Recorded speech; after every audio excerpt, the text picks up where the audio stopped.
Hello बच्चों, आज मैं आप लोग के लिए अगला वीडियो लेकर आया हूँ।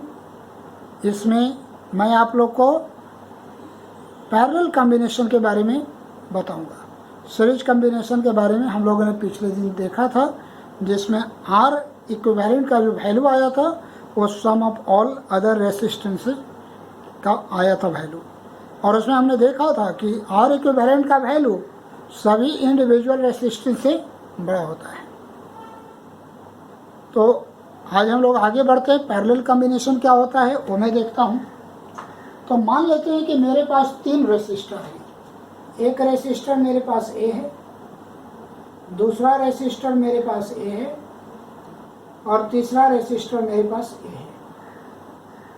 अब तीनों रेसिस्टर का फर्स्ट एंड, पहला एंड एक पॉइंट पर जोड़ दिए, तीनों रेसिस्टर का दूसरा एंड दूसरे पॉइंट पर जोड़ दिए। तो इस प्रकार का कॉम्बिनेशन पैरेलल का कॉम्बिनेशन कहलाता है। तो डिफिनेशन क्या लिखेंगे कि if the first end of all resistors are connected at one point, लिख दें at one point, and a second end of all resistors are connected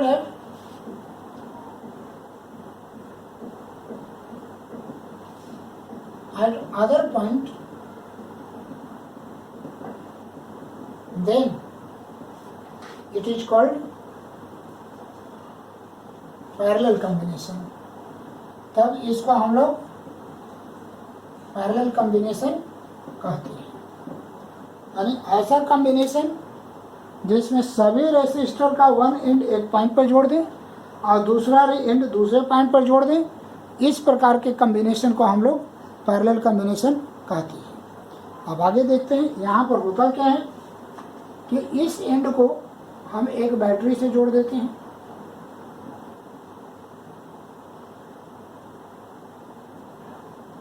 और इसके दूसरे एंड को दूसरे बैटरी के दूसरे एंड से जोड़ देते हैं। अब इस पॉइंट को ए ले लेते हैं और इस पॉइंट को बी ले लेते हैं। तो इसका पोटेंशियल कितना हो जाएगा भी, और इसका पोटेंशियल कितना हो जाएगा भी। दो एंड है, दोनों एंड का पोटेंशियल बी ए और बी हम लोग मान लेते हैं। तो potential difference between A and B क्या होगा बच्चों? तो B A minus B B, दोनों एंड के पोटेंशियल डिफरेंस यानी पोटेंशियल का डिफरेंस। तो B A minus B B, इसको कितना लिखे बच्चों? इसको हम लोग डेल्टा भी लिख सकते हैं। इसको हम लोग डेल्टा भी लिख देते हैं। अब मान लेते हैं कि इसका रेसिस्टेंस है ए R1, ए R2 और ए हो गया हमारा R3। तीनों रेसिस्टेंस है।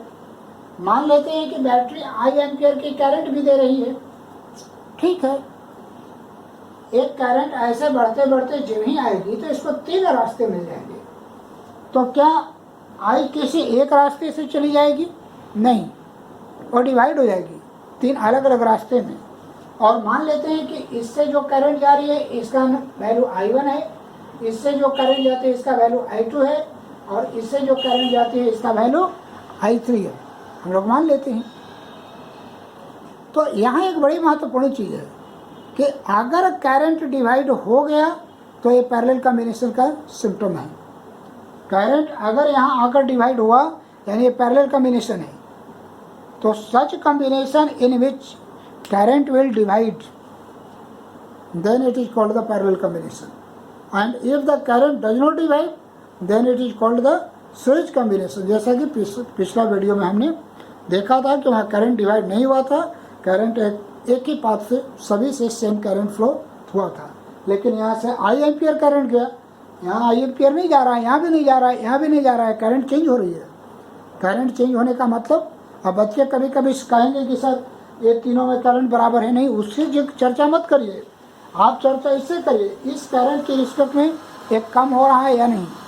अगर कम हो रहा है तो आपका कहीं ना करंट डिवाइड होकर गया है, और करंट डिवाइड होकर गया है तो ये आपका पैरेलल कॉम्बिनेशन है। तो अगर आम मीटर आप यहाँ लगा दें, यहाँ लगा दें, यहाँ लगाएं और यहाँ लगाएं, तो हर जगह आम मीटर का रीडिंग अलग अलग आएगा। तो आम मीटर को आप पैरेलल में नहीं लगा सकते हैं। कल चर्चा मैंने किया था पिछले वीडियो में कि आम मीटर को हम लोग सीरीज में लगाते हैं, क्योंकि सीरीज में करंट का वैल्यू नहीं बदलता है। हाँ, यहाँ पर एक बात जरूर होगी कि पैरेलल में पोटेंशियल डिफरेंस का वैल्यू नहीं बदलेगा, इसलिए कि पॉइंट तो अपनी जगह पर फिक्स है, ये तो नहीं हिल रहा है।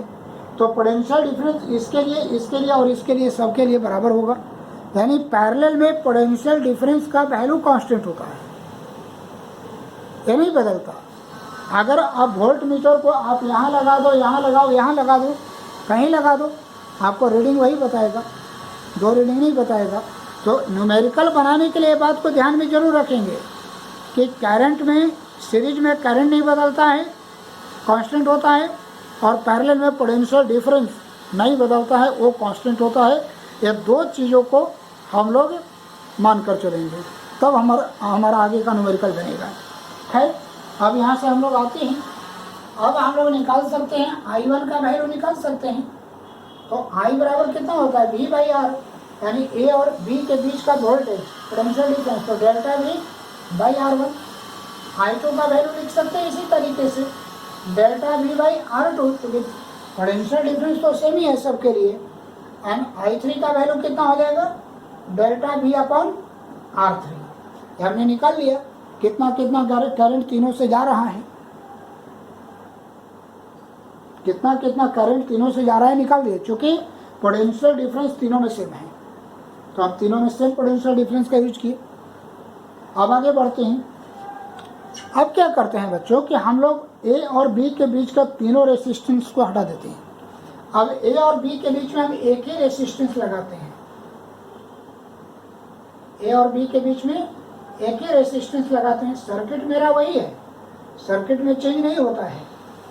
और अगर वही I एम्पियर की करंट फिर सर्किट से फ्लो हो रही है, तो इसका मतलब कि इक्विवेलेंट रेसिस्टेंस है, तीनों के बदले में इसका यूज किया जा रहा है।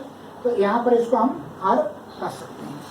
इक्विवेलेंट रेसिस्टेंस का मतलब कल भी मैंने बताया था कि if the A resistance will give the same amount of current in the same circuit instead of all other resistances, then it is called the equivalent resistance। अगर कोई एक रेसिस्टेंस उसी सर्किट में उतना ही करंट दे जितना सभी रेसिस्टेंस कंबाइनली दे रहे थे, तो इसको हम equivalent resistance of all three कर सकते हैं। तो अब आते हैं, यहाँ से हम लोग क्या लिख सकते हैं, I equal to delta V upon R लिख सकते हैं। I equal to delta V upon R लिख सकते हैं। अब देखो बच्चों, थोड़ा सा पॉइंट दिमाग लगाओ। I एम्पियर की करंट गया था, यह तीन पार्टों में डिवाइड हुआ है, यानी तीनों पार्ट को जोड़ दें, I1, I2 और I3। अगर ये तीनों को जोड़ दें तो I के बराबर हो जाना चाहिए, क्योंकि I ही तो तीनों में टूटा था, ब्रेक हुआ था। तो तीनों को अगर जोड़ दें तो I के बराबर हो जाना चाहिए। तो एट पॉइंट ए पर हम क्या लिख सकते हैं, I equal to I1 plus I2 plus I3, हम लोग ऐसे लिख सकते हैं। अब यहाँ वैल्यू पुट कर दीजिए, delta V upon R equal to delta V upon R1 plus delta V upon R2 plus delta V upon R3। I1, I2, I3 का वैल्यू पुट कर देते हैं।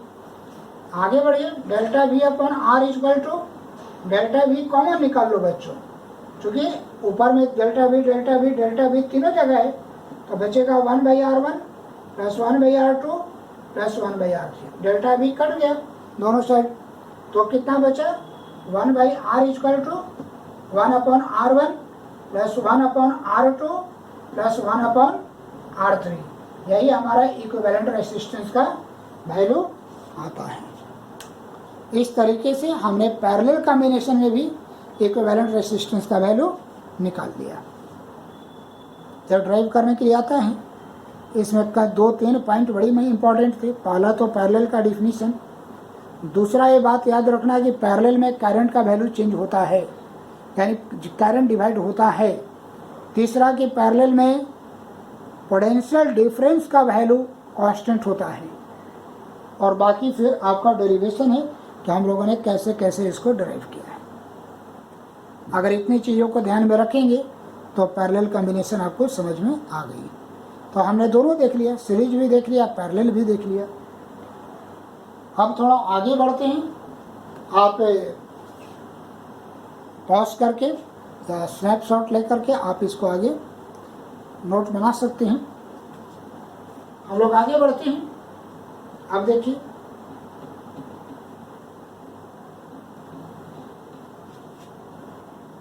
अब मान लेते हैं बच्चों, ध्यान से देखिए कि अगर R1 को, R2 को और R3 को, तीनों को हम इक्वल ले लेते हैं और तीनों का वैल्यू मान लेते हैं R, यानी अब हमारे पास इक्वल रेसिस्टेंस का कंसेप्ट आ रहा है, तीनों का वैल्यू सेम है। Then 1/R is equal to 1/R plus 1/R plus 1/R। Then 1/R is equal to क्या होगा बच्चों? R तो एलसीएम हो जाएगा, ये हो जाएगा 1 प्लस 1 प्लस 1, ऐसे हो जाएगा। Then 1/R is equal to क्या होगा बच्चों? एलसीएम R लेते हैं और ये कितना हो जाएगा? 3/R हो गया। क्रॉस मल्टीप्लाई करिए तो 3 into R is equal to R हो जाएगा। Therefore R is equal to R/3 हो जाएगा। फिर वैसे ही समझिए, ये 3 क्या है? नंबर ऑफ रेसिस्टर है। तो number of resistor in general हटाकर हम लिख सकते हैं R/N, और ये पैरेलल में है तो P लिख दें। जैसे सीरीज में आपको आया था R इंटू N आया था, यहाँ पर आ गया R इंटू R/N आ गया। अब जरा ध्यान से देखिए, अगर आपके पास 3 ओम का 3 रेसिस्टर है तो इक्विवेलेंट रेसिस्टेंस कितना हो जाएगा? तो 3/3 1 आ जाएगा। यानी यहाँ इक्विवेलेंट रेसिस्टेंस का वैल्यू सभी इंडिविजुअल रेसिस्टेंस से कम आएगा, जबकि पैरेलल में इक्विवेलेंट रेसिस्टेंस का वैल्यू सभी इंडिविजुअल रेसिस्टेंस से ज़्यादा आया था, वहाँ N इंटू R आया था। तो 3 इंटू 3 9 हो जाएगा। तो 9 तो तीनों 3 से बड़ा ही है। तो इस तरीके से सीरीज और पैरेलल में 2-3 मेजर डिफरेंस है जिसको याद कर लेना है।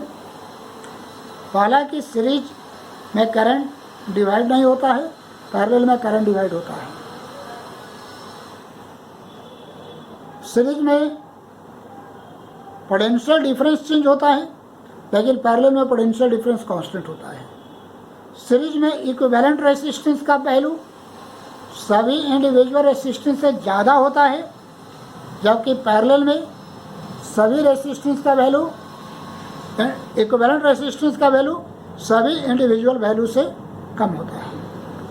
तो ये सीरीज और पैरेलल का डिफरेंस है। बाकी जो फार्मूला है, सीरीज में R is equal to R1 plus R2 plus R3, parallel में 1/R is equal to 1/R1 plus 1/R2 plus 1/R3। Series में R बराबर R इन सीरीज बराबर R इंटू N था, यहाँ R इन पैरेलल बराबर R/N है। तो इस प्रकार से हम लोग डिफरेंस फाइंड कर सकते हैं। एक बात हम लोग को और कर लेना है यहाँ पर कि मैं बताया था कि वोल्ट मीटर को पैरेलल में जोड़ते हैं, वहाँ पर मैं ये बात चर्चा नहीं किया था कि क्यों जोड़ते हैं।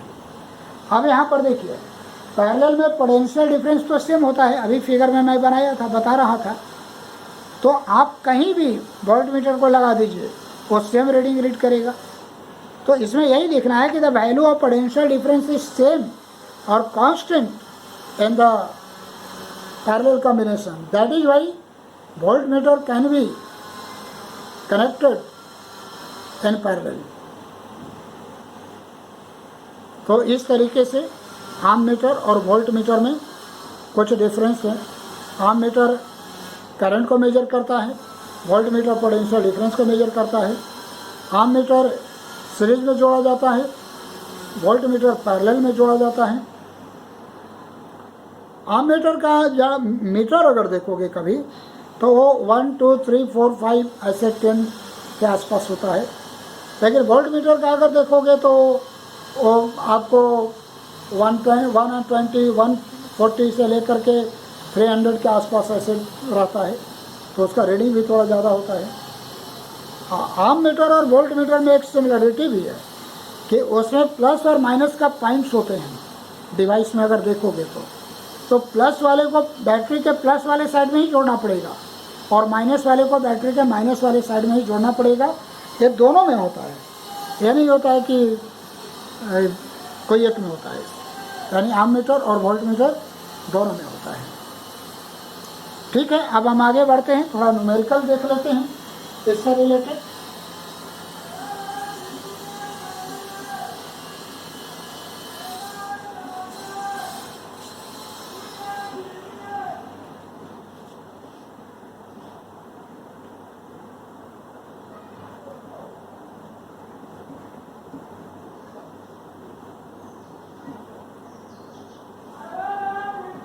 अब देखिए बच्चों, कुछ कुछ अब सिंपल न्यूमेरिकल हम लोग शुरू करते हैं बनाना, आपको भी धीरे धीरे समझ में आ जाएगा, कोई टेंशन नहीं है। हम एक सर्किट बनाते हैं, जैसे मान लेते हैं कि यहाँ पर हम ऐसे ले लेते हैं, ठीक है, यहाँ पर हम ऐसे ले लेते हैं। अब एक पॉइंट मेरा ए है और एक पॉइंट बी है, एक 2 ओम है और एक 4 ओम है। पूछेगा कि equivalent resistance across A B, यानी आर ए बी, कहने का मतलब कि ए से बी तक का इक्विवेलेंट रेजिस्टेंस बनाइए, बताइए मुझे कितना है। तो बहुत सिंपल सा बात है, आपको करना है, आप ए से करंट को इन करवाइए, ठीक है, और आप देखिए कि बी तक करंट कैसे जा रही है। तो बी तक करंट जाने का यही तो रास्ता है, कोई और रास्ता नहीं है। आज जितना करंट इसमें जाएगा उतना ही करंट इसमें भी जाएगा। इसका मतलब क्या हुआ कि सीरीज का कॉम्बिनेशन है। आज सीरीज में आर का वैल्यू क्या होता है बच्चों, R1 प्लस R2 होता है, तो हम लोग डाल देते हैं 2 + 4 = 6 ओम। यह हम लोग का आंसर हो गया। पहला देख लिए, हम लोग दूसरा देख लेते हैं। यही मान लेते हैं कि हमारे पास ऐसे दे रहा है रेजिस्टेंस बच्चों, देखिए ऐसे,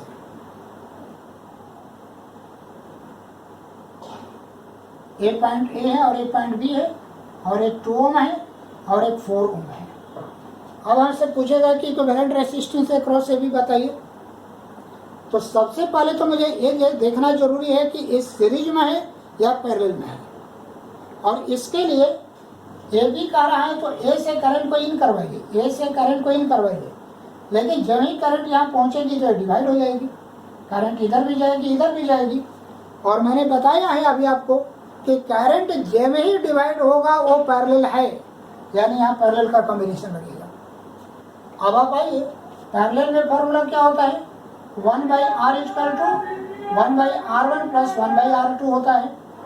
देन 1/R क्या होगा बच्चों, तो 1/2 + 1/4, एलसीएम ले लीजिए 4, तो हो जाएगा 2 + 1 हो जाएगा, इतना तो आप जानते ही होंगे, 3/4 हो गया।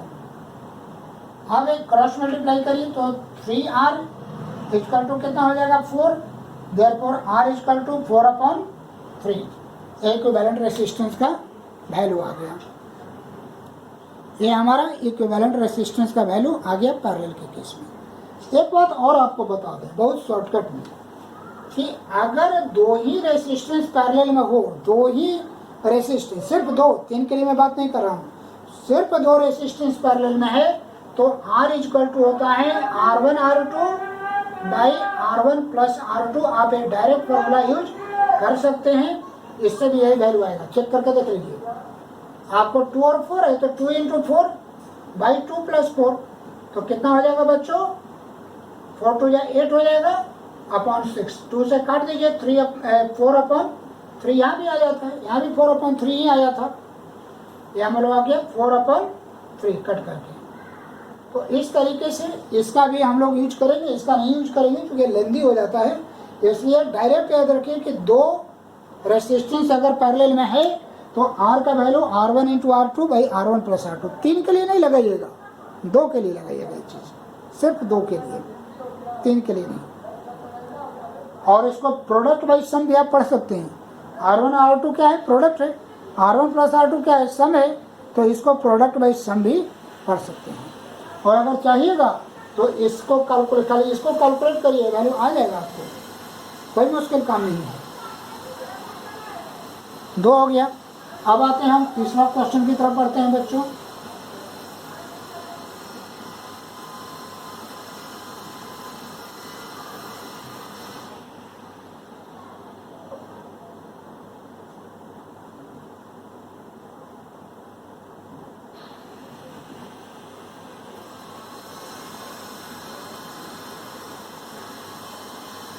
अब बच्चों यहाँ देखिए, अब हमको ए और बी के बीच का इक्विवेलेंट रेसिस्टेंस निकालना है। ठीक है, आगे बढ़ते हैं। हम लोग ए से करंट इन करवाते हैं, तो यहाँ से पहले यहाँ पहुँचेंगे, इस पॉइंट को सी ले लेते हैं। तो ए से सी के बीच में तो कोई वायर ही नहीं है, कोई दूसरा वायर ही नहीं है, तो सीरीज पैरेलल का कोई कंसेप्ट ही नहीं यहाँ पर है। इसका रेसिस्टेंस तो ए टू बी आपका 2 ओम ही रहेगा, लेकिन ए से सी तक। लेकिन सी पर जब ही जाता है यहाँ तो करंट डिवाइड हो जाएगी बच्चों, और करंट जब ही डिवाइड होगी तो पैरेलल का कॉम्बिनेशन है। ठीक है, यानी सी और बी के बीच में पैरेलल है और 2 ही रेसिस्टेंस हमारे पास है, तो इसको लिख सकते हैं ऐसे आर सी बी। कहने का मतलब कि सी और बी का इक्विवेलेंट रेसिस्टेंस।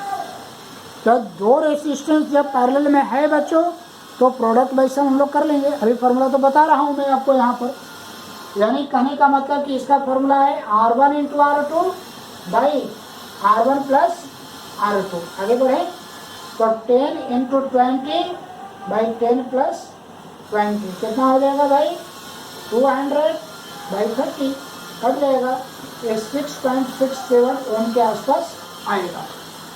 ठीक है, इतना तो कैलकुलेशन आप लोग जानते ही हैं। अब आगे चलते हैं, इस फिगर को फिर से रीड्रॉ कर लेते हैं। अब देखिए ना, ए से सी के बीच में एक ही रेसिस्टेंस है, ए और सी के बीच में ए है 2 ओम। अब इन दोनों के बदले में, सी और बी के बदले में हम एक रेसिस्टेंस लगा सकते हैं जिसका वैल्यू 6.67 होगा। ठीक है ना, इन दोनों को हटा करके इतना ओम का एक रेसिस्टेंस हम लगा सकते हैं, कोई दिक्कत नहीं है, इक्विवेलेंट तो आया ही है। अब जरा देखिए, अब ए आर ए बी अगर निकालना हो बच्चों तो क्या होगा। अब देखिए ध्यान से, ए से जो करंट जाएगी वो यहाँ से भी जाएगी, यानी दोनों रेसिस्टेंस से सेम करंट जा रही है। तो सेम करंट जा रही है तो ये सीरीज का कंसेप्ट है, तो सीरीज का अगर कंसेप्ट है तो R1 प्लस R2 हो जाएगा, यानी 2 प्लस 6.67, तो कितना हो जाएगा 8.67 ओम इक्विवेलेंट रेसिस्टेंस का वैल्यू अक्रॉस से भी आ जाएगा। ठीक है, आगे बढ़ते हैं, जल्दी जल्दी बढ़ते हैं न्यूमेरिकल में।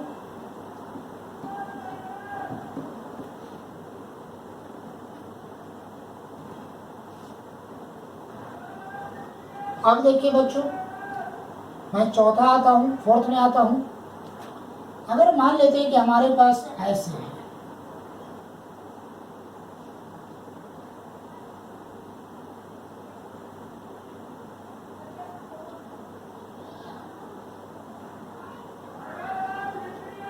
यहाँ ए है बच्चों और यहाँ बी है।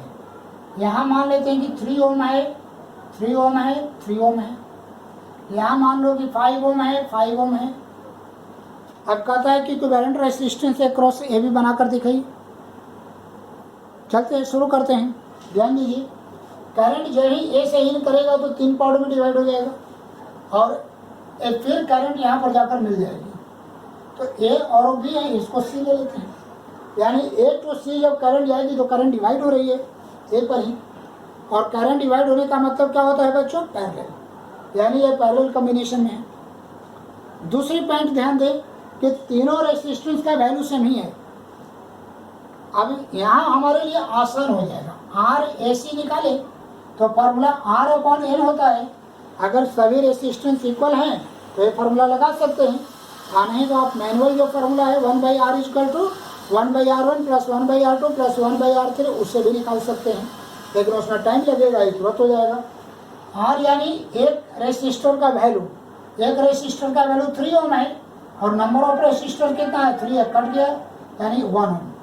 इसका इक्विवेलेंट रेसिस्टेंस हो जाएगा 1 ओम। ठीक है, यहाँ पर करंट आकर जुड़ जाएगा, लेकिन करंट जब ही यहाँ पर पहुँचेगी फिर करंट डिवाइड हो जाएगी, यानी यहाँ फिर पैरेलल है। तो आर बी सी क्या हो, बी सी क्या होगा बच्चों, तो यहाँ भी देखिए ध्यान से, यहाँ भी आपको पैरेलल है और इंडिविजुअल रेसिस्टेंस तो सेम ही है। तो यहाँ भी वही फॉर्मूला लगा देते हैं, आर अपॉन एन, यानी 5/2 क्या हो जाएगा 2.5 ओम। ठीक है, अब देखिए ध्यान से, ए और सी के बीच में हम एक ही रेसिस्टेंस लगा रहे हैं जिसका वैल्यू कितना है 1 ओम है, और सी और बी के बीच में हम एक ही रेसिस्टेंस लगा रहे हैं जिसका वैल्यू 2.5 ओम है। अब आइए बच्चों यहाँ देखिए ध्यान से, अब ए टू सी अगर करंट लेकर ए टू बी अगर करंट लेकर जाएंगे तो जितना करंट 1 ओम में जाएगा उतना ही करंट 2.5 ओम में भी जाएगा, क्योंकि करंट को डिवाइड होने का तो कहीं जगह है नहीं, यानी सेम करंट फ्लो रहा है। इसका मतलब सीरीज हुआ, और सीरीज में क्या लिख सकते हैं, R equal to R1 plus R2, इसको RAB लिख सकते हैं ऐसे। तो 1 प्लस 2.5 इसका मतलब हो गया 3.5 ओम हमारा हो गया, आंसर हमारा हो गया, ये हमारा आंसर है। ठीक है, आगे बढ़ते हैं। जैसा कि मैंने कहा था इसमें बहुत अच्छे अच्छे न्यूमेरिकल बनते हैं आप लोग के लिए, बोर्ड के लिए।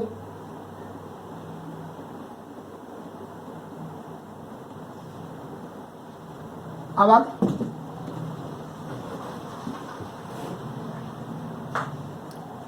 देखिए बच्चों, अब आगे बढ़ता हूं मैं, क्वेश्चन नंबर 5 ले लेता हूं। अगर मान लेते हैं कि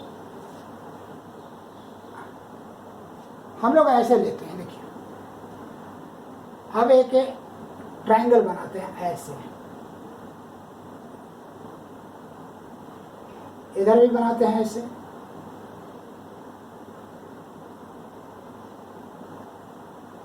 ये हो गया बच्चों। अब यहां पर हम लोग लिख सकते हैं ए बी और सी। मान लेते हैं कि 2 ओम है, एक 4 ओम है और एक 12 ओम है। अब मैं कहूँ आपको कि इक्विवेलेंट रेजिस्टेंस अक्रॉस ए से निकालिए, इसका मतलब क्या हुआ, करंट ए से इन करेगा और सी से निकलेगा, करंट ए से एंट्री मारेगा और सी से निकल जाएगा। चलिए हम लोग डायग्राम बनाते हैं, करंट को ऐसे ए पर ले जाते हैं हम लोग, लेकिन जब ही ए पर जाएगा तो करंट डिवाइड हो जाएगा 2 पार्टों में। ठीक है, इधर से जो करंट जाएगी, देखिए इधर से जो करंट जाएगी वो इधर से जाएगी, यानी जो 2 एम्पियर में करंट जाएगा वही 4 एम्पियर में भी करंट जाएगा। तो इसका मतलब तो सीरीज हुआ। अब इसके लिए एक री डायग्राम हम लोग बनाते हैं, आप देखिए समझिए। इसके लिए हम लोग क्या करते हैं, री डायग्राम बनाते हैं। आप देखिए करंट ए से एंट्री करवाकर सी से बाहर कर देना है, तो आप यहाँ ले लीजिए ए और यहाँ ले लीजिए सी, ठीक है ना। ये एंट्री पॉइंट है, यहाँ एग्जिट पॉइंट है, ए से एंट्री करेगा सी से निकलेगा। अब आपको देखना है कि ए से सी जाने का करंट का कितना पाथ होता है। तो ए से सी जाने के लिए करंट का 2 पाथ है, एक तो बी से सी जाएगा, यानी ए से ऐसे जाएगा पहले बी पर और बी से फिर जाएगा बच्चों ऐसे सी पर। ये हो गया 2 ओम और ये हो गया 4 ओम, ठीक है। ए से सी पर जाने का दूसरा रास्ता यह भी है, डायरेक्ट ऐसे ए टू सी जाने का दूसरा रास्ता ऐसे भी है बच्चों, एक 12 ओम। अब इस डायग्राम में आपको बहुत स्पष्ट पता चलेगा कि 2 और 4 सीरीज में है। तो सीरीज में है तो आर ए बी सी का वैल्यू कितना हो जाएगा, 2 + 4 = 6 ओम। और आर ए सी का वैल्यू क्या होगा बच्चों, इस सबको हटाकर एक 6 लगा दीजिए, ये और ये पैरेलल में है तो प्रोडक्ट बाई सम 12 + 6 तो 72/18 हो गया। अब 9 दूनी 18, 9 8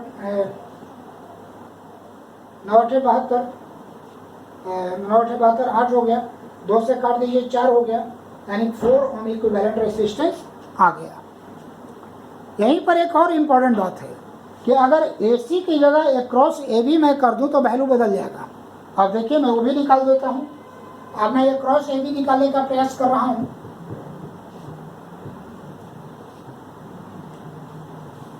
अब AB अक्रॉस अगर करूं तो ध्यान से देखिए, करंट A से एंट्री करेगा और B से निकलेगा, तो यहाँ A ले लेते हैं और यहाँ B ले लेते हैं। अब देखिए A से B जाएगा एक रास्ता, तो 2 एम्पियर से होकर है, ठीक है, ऐसे 2 एम्पियर से होकर के पहुंच गया, 2 ओम से होकर पहुंच गया। दूसरा रास्ता है कि A से C जाए और C से B जाए, तो ऐसे हो सकता है A से C जाए और C से B जाए, ऐसे हो सकता है, ऐसे हो सकता है। अब A हो जाएगा 12 ओम और ये हो जाएगा आपको 4 ओम। अब ये दोनों सीरीज में है तो कितना हो जाएगा आर ए सी बी कितना हो जाएगा बच्चों 12 + 4 इक्वल टू 16 ओम हो गया। अब इसको हटा A16 और A2 पैरेलल में है बच्चों, तो R कितना हो जाएगा प्रोडक्ट बाई सम 16 + 2 तो 32 बाई कितना हो जाएगा 18 2 से 9 और ये 16 यानी 16/9 कम हो जाएगा। इसका वैल्यू कितना आ जाएगा 2 से कम आएगा और ये वैल्यू 4 है तो तय बात है कि दोनों बराबर नहीं है। कहने का मतलब ये हुआ कि अक्रॉस द पॉइंट, अब यहीं पर अगर बी और सी अक्रॉस बी सी निकाल दूँ तो उसका कुछ और वैल्यू आ जाएगा, आप निकाल कर देखेंगे वो वैल्यू अलग आएगा। तो कहने का मतलब कि अक्रॉस अगर चेंज कर दीजिएगा तो इक्विवेलेंट रेसिस्टेंस का वैल्यू चेंज हो जाएगा। अगर अक्रॉस चेंज करेंगे तो इक्विवेलेंट रेसिस्टेंस का वैल्यू बदल जाएगा। बात समझ में आ रही है? अभी इसमें और भी न्यूमेरिकल है, अब मैं अगले वीडियो में लेकर आऊँगा और उसमें कुछ और न्यूमेरिकल मैं देखूँगा।